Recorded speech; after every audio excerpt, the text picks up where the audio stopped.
l'affaire a bruité au second semestre de l'année 2020. Notamment les journaux Le Monde et The Guardian ont révélé, à travers une enquête, l'espionnage de certains prélats et acteurs de la société civile au Togo. Quelques mois après, l'affaire de cyberespionnage refait surface, avec l'élargissement de la couche cible à des journalistes. Une approche du pouvoir de Lomé, à l'analyse, bien curieuse et à bien d'égards. Dans les détails, l'enquête publiée, le dimanche 18 juillet 2021, par un consortium de 17 médias internationaux révèle que le logiciel Pegasus, créé et vendu par une société israélienne a permis à, au moins 7 gouvernements africains, d'espionner des journalistes et des activistes. Ce consortium de médias internationaux cite nommément l'Algérie, la République démocratique du Congo, l'Égypte, le Maroc, l'Ouganda, le Rwanda et le Togo.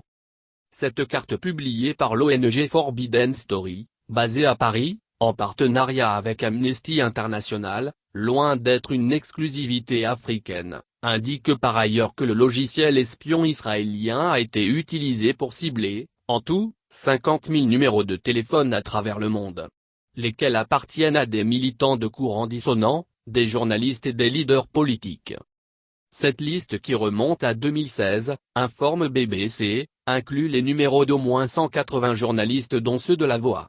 Outre les journalistes, l'espionnage par Pegasus, selon l'agence France Presse, a aussi ciblé 600 hommes et femmes politiques, 85 militants des droits humains ou encore 65 chefs d'entreprise. Plus poignant, l'enquête indique que dans certains cas, les cibles ont été retrouvées mortes, d'autres contraintes à l'exil. Selon cette enquête, 3 journalistes togolais sont espionnés par ce logiciel accueilli à plus de 15 milliards CFA par l'État togolais.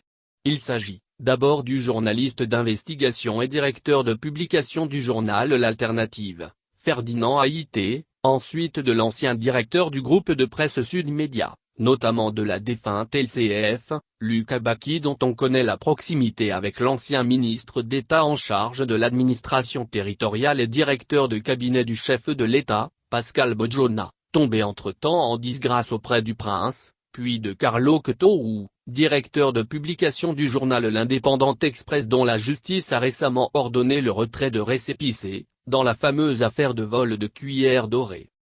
Avant ces 3 journalistes, on se rappelle que les travaux de Citizen Lab, ce laboratoire canadien de recherche, rattaché à l'Université de Toronto, qui étudie le cyberespionnage contre la société civile a révélé que le logiciel israélien Pegasus et sa maison Merzo ont aussi espionné plusieurs personnalités togolaises via leur téléphone portable. 4 noms ont été révélés, notamment l'opposant Raymond Oundjo, 2 religieux, le père Afonion et Monseigneur Alonou, président de la conférence des évêques du Togo. Des personnalités connues pour n'avoir pas toujours été tendres envers le pouvoir de la famille Gnassingbé qui règne d'une main de fer sur le pays depuis plus de 50 ans. Par ailleurs, le nom de l'ancien ministre des Affaires étrangères Elliot Oin a été aussi cité pour avoir été également espionné via Pegasus. Si le profil et le choix des cibles ne semblent visiblement pas anodins, pour nombre d'observateurs avisés, l'approche paraît tout de même bien curieuse, sinon indignante. Et pour cause. En effet, si l'on peut comprendre, sans pour autant le légitimer, le choix de certains pays comme le Rwanda, sorti de la guerre, et qui demeure une zone instable et permanemment sous la hantise de rébellions, donc pour des raisons de sécurité nationale, il paraît bien curieux que le Togo fasse partie des pays ciblés. Puisque ce logiciel, par essence, est censé tracer les terroristes. Donc logiquement utile aux nations menacées par le djihadisme, notamment le Niger, le Burkina, le Mali, le Tchad, le Nigeria ou encore le Cameroun. Surtout que ce logiciel coûte une fortune, son acquisition peut être excusable ou légitimée dans le contexte d'une lutte régionale, puisqu'il reviendrait à un coût abordable pour les nations menacées. Mais alors, l'on sait que le Togo n'est nullement menacé directement par le terrorisme, si ce n'est la politique bligne-bligne de Lomé et son régime, juste dans le but de taper dans l'œil de Paris. Sinon, aucune raison n'explique fondamentalement l'achat, par le Togo, de ce que nous qualifierons ici de jouet Pegasus qui coûte près de 16 milliards CFA. L'on en vient donc à conclure qu'au Togo, on fait tout et rien, pour conserver son pouvoir, voire même aller jusqu'à violer la Constitution qui consacre en son article « la sacralité de la vie privée ». Au nom de la protection du fauteuil, on se permet de farfouiller à volonté dans la vie privée de ses plus proches fidèles et même des ambassadeurs. Sinon, a-t-on réellement d'un tel investissement pour tracer un simple journaliste qui ne dispose que de sa plume pour combattre un régime qu'il juge englué dans la malgouvernance? C'est aux premières heures de la démocratisation que les journalistes exerçaient dans la clandestinité. Mais aujourd'hui, tout se sait et tracé à la minute. Les sièges, domiciles, comptes bancaires sont facilement traçables par les pouvoirs publics. Alors, de quoi a-t-on autant peur, si on sait qu'il existe 1000 moyens traditionnels et conventionnellement plus corrects, si réellement le pouvoir de Lomé entend tracer quelqu'un? Somme toute, c'est encore une mauvaise publicité de plus que le Togo se fait.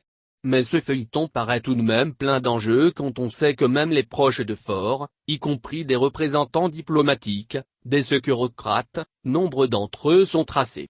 À quelle fin concrètement? L'on attend la suite. Mais cette méthode de gouvernance qui consiste à débourser des milliards pour l'achat d'un tel logiciel, pendant que ce pactole peut servir à faire 1000 chantiers dans le social, consiste, pour le régime de Faure, de faire du cynisme du simplement.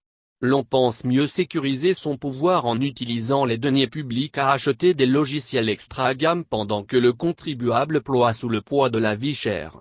Mais la réelle menace pour le régime de Faure se trouve bien être le chômage et la faim. Ce que semble ignorer le prince de 2005.